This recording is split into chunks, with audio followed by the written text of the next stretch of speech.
अरे अरे, आखिर ये क्या कर रही हैं आप? उठ रही हूँ और क्या कर रही हूँ मैं ये बेल्ट। अभी अभी तो आपने मुझसे कहा था कि आइंदा आप मुझ पर बोझ नहीं बनेंगी और कहते ही क्या हुआ? ये बेल्ट नहीं खुल रहा है, जरा घंटी मार के एयर होस्टेस को बुला देना प्लीज। मैडम, अभी आप मेरे और घंटी के बीच में आ चुकी हैं। ये घंटी आप ही बजा सकती हैं। ये क्या मुसीबत है।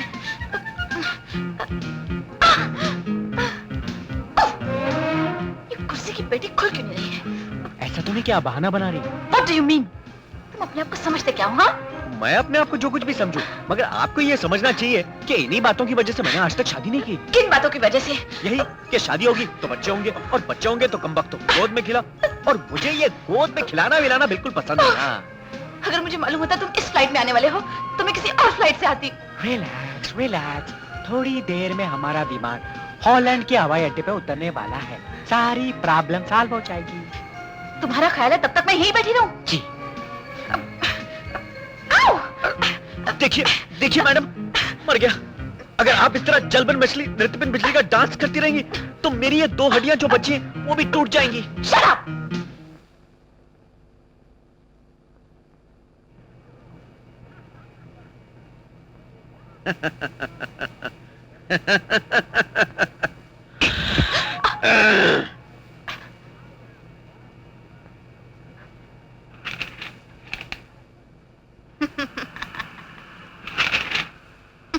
कृपया ध्यान दीजिए, कुछ ही देर में हमारा विमान हॉलैंड की राजधानी एम्स्टर्डम पहुंचेगा।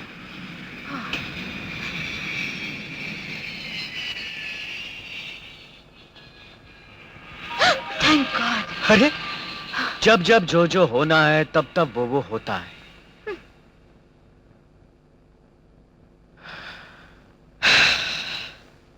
Holland. Hello. Hello, Mr. Karan. Welcome to Holland.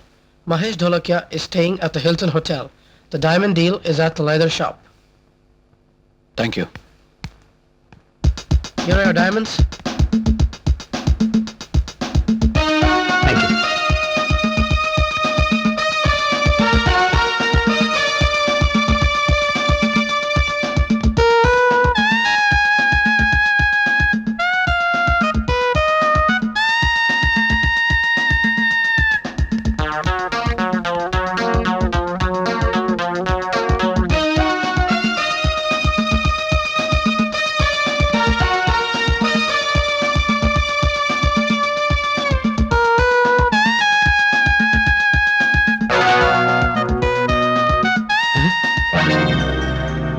मेरे हीरे।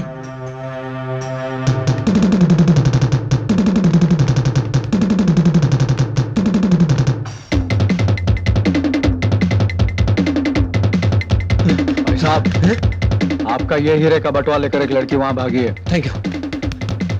करण, करण, करण।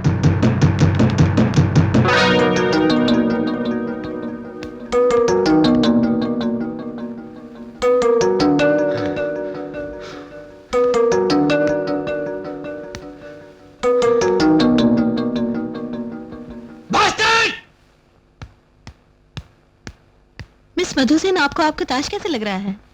कल दुनिया ने मुझे खूबसूरत कहा तो आज दुनिया मुझे खूबसूरत लगने लगी।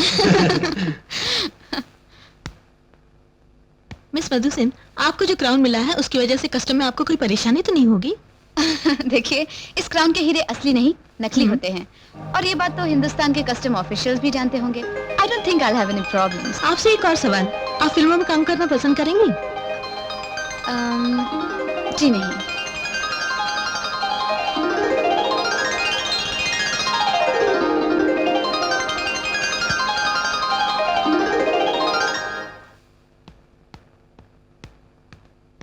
अरे मेम साहब, आप देखिए दुनिया कितनी छोटी जगह है, कहीं ना कहीं हम लोग मिल ही जाते हैं। ये क्यों नहीं कहते कि जहां मैं जाती हूँ वहीं चले आते हो?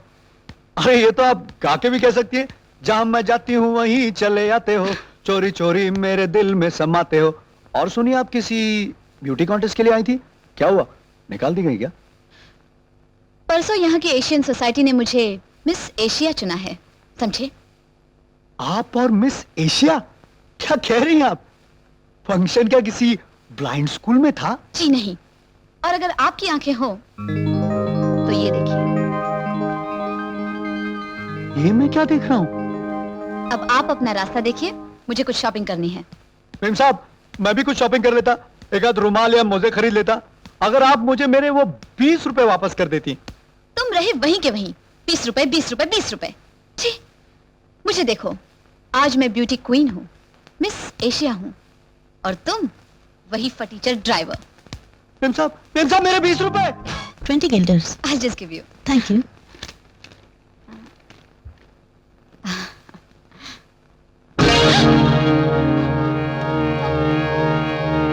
मेरा क्राउन। हेलो मेम साहब। तुम? हाँ मैं ड्राइवर। मेरा बैग मुझे वापस दो। कमाल है, भलाई का जमाना ही नहीं रहा। एक तो मैं आपकी मदद कर रहा हूं, ऊपर से आप चिल्ला रही है। जरा चेक कर लीजिए आपके वो ब्लाइंड स्कूल का ग्राउंड है कि नहीं।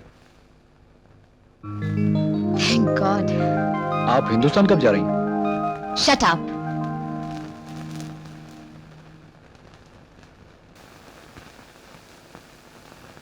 How was your trip, madam? How is it going to be with Asia? चलिए मैडम, हिंदुस्तान आपका इंतजार कर रहा है। जरूर कर रहा होगा, लेकिन आप किस खुशी में प्लेन से उतर के मेरा इंतजार कर रहे हैं? अजी, मिस एशिया के साथ हमें कोई देख लेगा तो हमारी भी इज्जत हो जाएगी, क्यों? लाइए, ये बैग मैं उठाता हूँ। शुक्रिया। देखिए, हम तो आपका बोझा हमेशा उठाने के लिए तैयार होते हैं, लेकिन आप thank you. Can I take your photograph, please? एक मिनट भैया, आप भी कैसे प्रेस फोटोग्राफर हैं? इनका क्राउन भी तो इनके सर पे होना चाहिए, क्यों? गुड आइडिया ना? यहाँ सर पे क्राउन? नहीं नहीं नहीं। Madam please. Okay. Thank you, madam.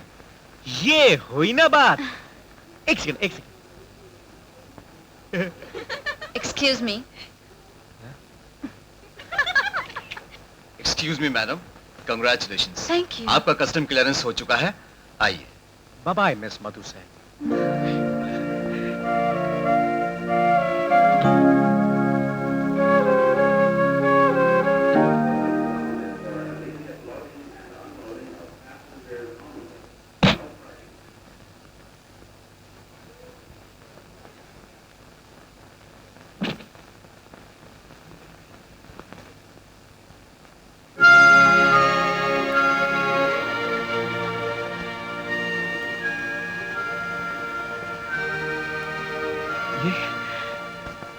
ये कब से?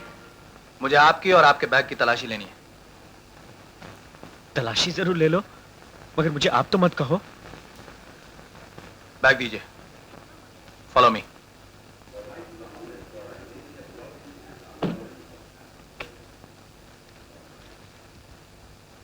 ये यूं ही सफर में टाइम पास के लिए। पूछ सकता हूं तलाश किस चीज की है? हो सकता है मैं आपकी मदद कर सकूं। हमारी इंटेलिजेंस को रिपोर्ट है कि तुम्हारे पास कुछ गैर कानूनी हीरे हैं। हीरे? मेरे पास? ये एक्टिंग मत करो, मैं तुम्हें बहुत अच्छी तरह से जानता हूं। मेरे बहुत बाद आए हो इस दुनिया में। बता तूने रुपए का छुपा? मैंने नहीं लिया रुपए, बता। ये तलाशी बड़ा अजीब काम है, जिसे ढूंढो वो ना मिले तो बड़ा जी चलता है।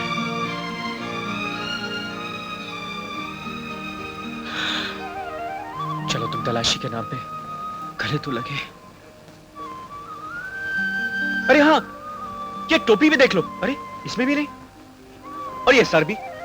हीरे तो बालों में भी छुपाए जा सकते हैं।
आप जरा उधर देखेंगे? तब तक मैं आपके ताज से असली हीरे निकाल कर ये नकली लगा देता हूं।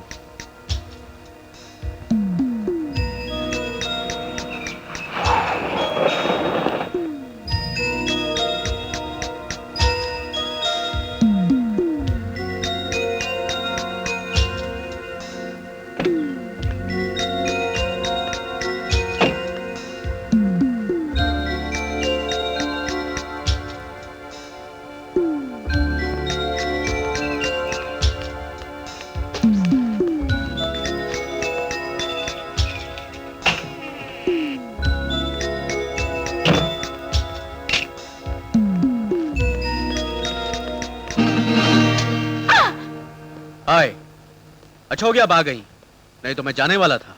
तुम हाँ, मैं तुम्हारी मेरे घर में इस तरह आने की हिम्मत कैसे हुई?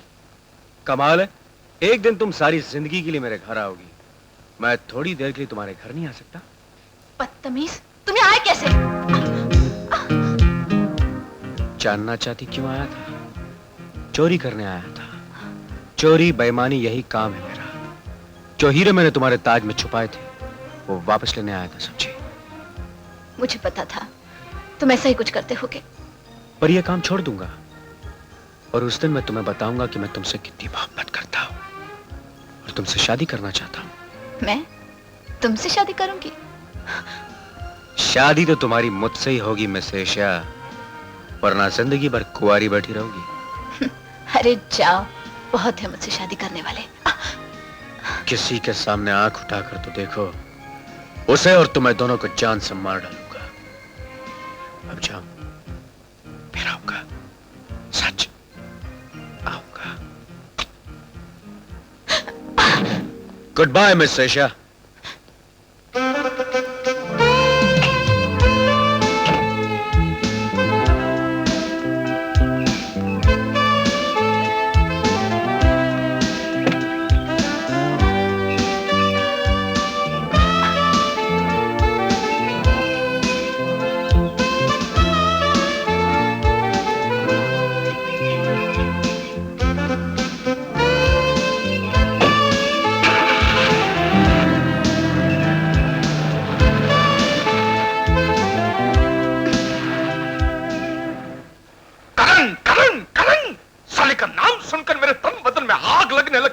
लेकिन भाई साहब, हमारे हीरे तो वो देवराज कामत को ही देगा ना? हाँ साला, वो करण जब देवराज कामत को हीरे देगा तो देवराज कामत के तो बाँचे खिल जाएंगे। साला मेरे हीरे, मेरे हीरे।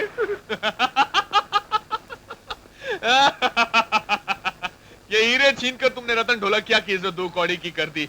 तुम्हें वाकई इसका इनाम मिलना चाहिए, लेकिन उससे पहले तुम्हें मेरा काम करना होगा। रतन ढोलकिया का सोना कल डॉक्स पर आ रहा है। वो बाजार तक नहीं पहुंचेगा, ये इंतजाम आप मुझ पर छोड़ दीजिए।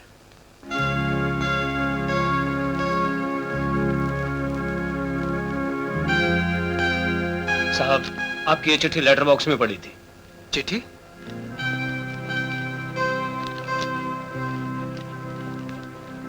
अर्जुन, सुबह जो मैंने तुमको फाइल दी थी वो ये है। अरे क्या पढ़ रहे हो यार? मेरे नाम एक गुमनाम चिट्ठी आई, सुनो। अपोलो नाम के एक जहाज से आज करोड़ों का सोना उतार के डॉक्स के बाहर ले जाया जाएगा। अगर तुमने ये सोना पकड़ लिया तो तुम्हारी कामयाबी की खुशी में मिठाई मैं खुद ही खरीद के खा लूंगा। अरे तुमसे किसी ने मजाक किया होगा यार।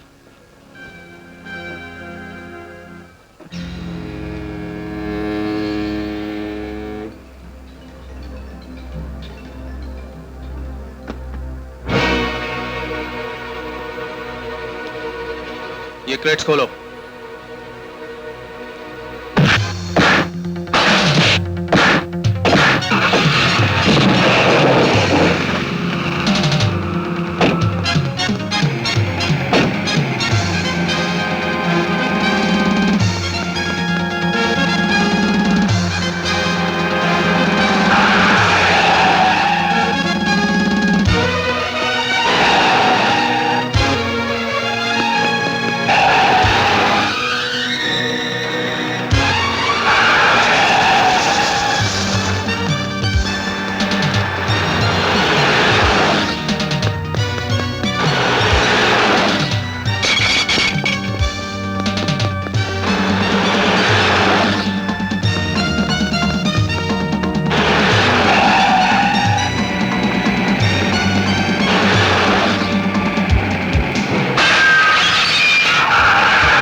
तेरी स्वीट किस से पहले मेरा हार्ड हिट कैसा लगा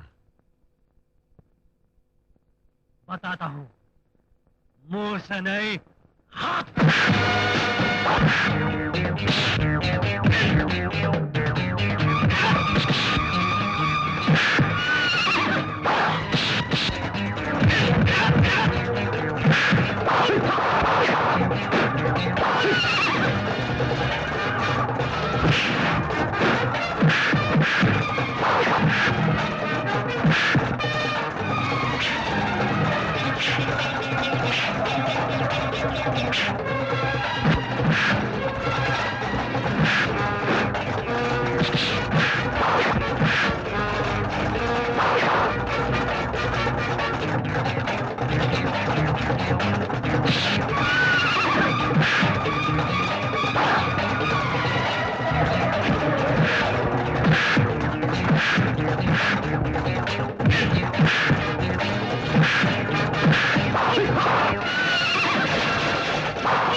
तुम्हारा नाम?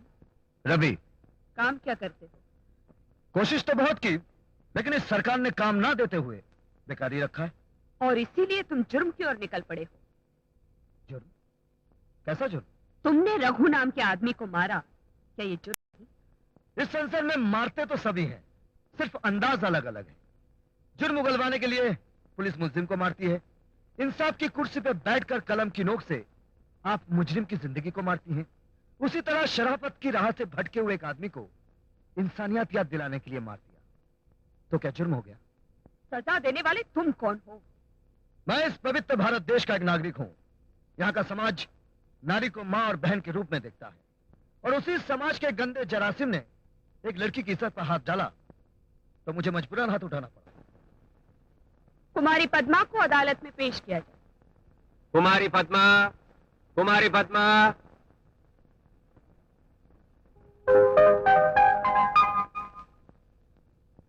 कुमारी पद्मा, रघु नाम के आदमी ने तुम्हारी इज्जत पर हमला किया था? जी नहीं। साफ साफ बयान करो कि क्या वाकया पेश आया था। मैं और रघु एक दूसरे को अच्छी तरह जानते ही नहीं, बल्कि पुराने दोस्त हैं। मेरे और उनके पिताजी के बरसों से राजनीतिक संबंध हैं। सिर्फ इतना ही नहीं, रघु एक आदर्शवादी हैं। उन्होंने एक गरीब लड़की को अपनी पत्नी बनाया। उस दिन इस रवि ने मुझे पकड़ा और जबरदस्ती किस करने की कोशिश की। ऐन वक्त पर रघु ने आकर मुझे बचा लिया, और इस रवि ने गुस्से में आकर बड़ी बेरहमी से रघु को पीट डाला।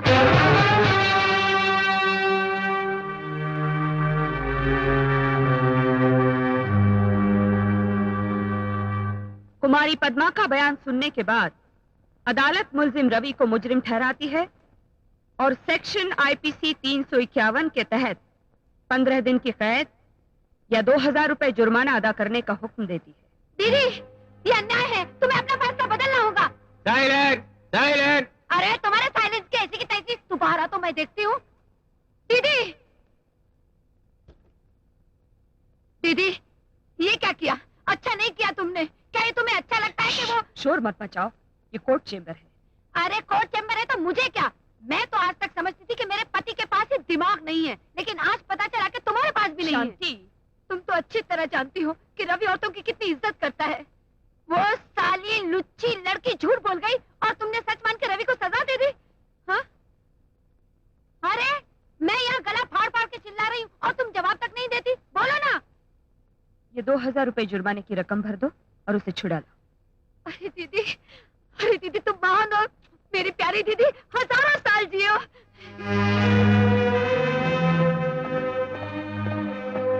ठहरो, अरे ठहरो, अरे ठहरो बोलती हूँ ना। तुमको तो बस मौका मिलना चाहिए कि लगाई हथकड़ी और लेके चल दिए जीप में। बड़े आए मेरे भाई को ले जाने वाले। ये देखो रुपए लेकर आई हूँ, जुर्माना भर के अपने भैया को यूँ छोड़ा के ले जाऊंगी। चल रहे? नहीं दीदी, मुझे जाने दो, मैं जेल जाकर ही क्या? रहूंगा। रवि, हाँ दीदी, जब इंसाफ की कुर्सी पर बैठने वाले झूठ और सच को ना पहचानते हुए मुझे मुजरिम ठहरा सकते हैं, और इंसानियत के नाते जिनकी मदद करो वो भरी अदालत में झूठा इल्जाम लगाकर मुझे फंसा सकते हैं, तो मेरा भी फर्ज बनता है कि मैं जेल चला जाऊं।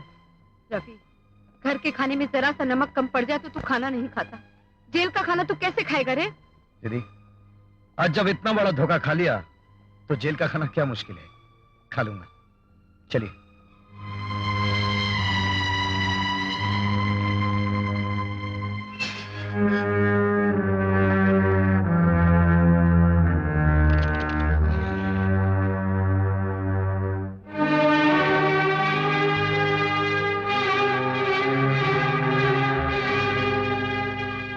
क्यों आई हो तुम? माफी मांगने। तुम्हें शायद धोखे देकर माफी मांगने की आदत हो गई है, लेकिन मेरी आदत नहीं है कि जानबूझकर गलती करने वालों को माफ कर दिया करूं। मैंने अपनी मर्जी से तुम्हें धोखा नहीं दिया। मेरे पिताजी ने मुझे झूठी गवाही देने पर मजबूर किया था। तुम्हारे झूठ से अगर किसी इंसान की जिंदगी बच सकती है तो बोल लो, किसी का घर बच सकता है तो बोल लो, लेकिन अदालत के कठघरे में खड़े होकर झूठ मत बोलो, क्योंकि तुम्हारे झूठ से तुम अपने रिश्तेदारों को, चाहने वालों को बचा तो सकती हो, लेकिन किसी बेगुनाह को बेइज्जत करके जेल की सलाखों के पीछे भी भिजवा सकती हो। मैंने पहले ही कहा ना, मुझे उस बात का अफसोस है। मुझे क्षमा कर दो। और मैंने पहले ही कह दिया ना कि मुझे जानबूझकर की हुई गलतियों को माफ करने की आदत नहीं है। ठीक है, लेकिन कम से कम ये खाना तो खा लो। शुक्रिया, इसकी कोई जरूरत नहीं है। मैंने तुम्हारी बहन को कहते हुए सुन लिया था कि अगर खाना मजेदार ना हो तुम बिल्कुल नहीं खाते, इसीलिए अपने हाथों से बनाकर लाई हूँ। जिंदगी में पहली बार चूल्हे के करीब गई हूँ। देखो, मेरा हाथ भी जल गया। अब भी नहीं लोगे? अच्छा, मैं जाती हूँ, लेकिन एक बात याद रखना, जब तक तुम जेल से रिहा नहीं हो जाते तब तक खाना तो एक तरफ, पानी की एक बूंद भी अपने गले से नहीं उतारूंगी। ठहरो।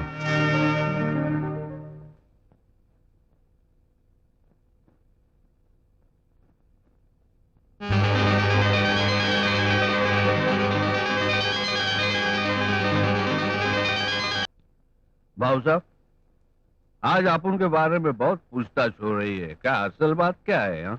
ऐसे ही वो अपोजिशन वाले मेरा मजाक उड़ा रहे थे कि एमपी राजशेखर ने दूसरी जात की लड़की को बिना दहेज के अपनी बहू बनाकर कौन सा बड़ा कमाल किया। अरे भाऊ साहब, कुत्ते का भो भो करने का, कौवे का काव काव करने का तो आदत होता है ना। इसीलिए मैं उनका मुंह बंद करना चाहता हूँ। क्या मुंह में मिट्टी डालकर? नहीं, तुम्हारी बेटी के नाम पर, मेरा मतलब है अपनी बहू के नाम पर एक 5 स्टार होटल बनवाऊंगा 5 करोड़ की लागत का। आहिस्ता भाऊ साहब, आहिस्ता। इतना बड़ा एकदम फड़क दिशी बोल दिया आपने, अगर मेरा हार्ट फेल हो जाता तो। बाप रे बाप। वो होटल किस शहर में बनाने वाले हो तुम्ही? किस शहर में क्या, इसी शहर में। कहाँ? तुम्हारी बस्ती में। पर उधर तो हम लोग के झोपड़े हैं भाऊ साहब। अरे अपने रसूख से उन झोपड़ों को तोड़वा डाल। उसके बाद ये गणेश विठल कोल्हापुरी, जो मुश्किल से दिन में 5 रुपए भी नहीं कमा सकता, उसकी बेटी 5 करोड़ की मालकिन बन जाएगी। कैसा लगा मेरा प्लान? न होटल बनाने की बात तो मजेदार है, लेकिन वो झोपड़पट्टी तोड़वाने वाली बात है ना, वो मेरे गले में मछली के कांटे के माफक अटक गई है। गणेश भाई, अगर मेरा प्लान कामयाब हो गया तो तुम्हारी बेटी हमेशा के लिए खुशहाल हो जाएगी। हाँ, ये तो सच है। पर भाऊ साहब, अपनी एक बेटी की आंखों में खुशी देखने के लिए मैं 3000 गरीब बेटियों की आंखों में आंसू नहीं देख सकता। गणेश, एक बार फिर से सोच लो। अरे सोचने की जरूरत ही नहीं है भाऊ साहब, तुम्हारी गंदी बातों ने मेरा भेजा खराब कर दिया। उसे अब दारू से धो के साफ करना पड़ेगा। मैं जाता हूं। याद रखना समधी भाऊ, तुमने गरीब इंसान को रिश्तेदार बनाया है, लालची इंसान को नहीं।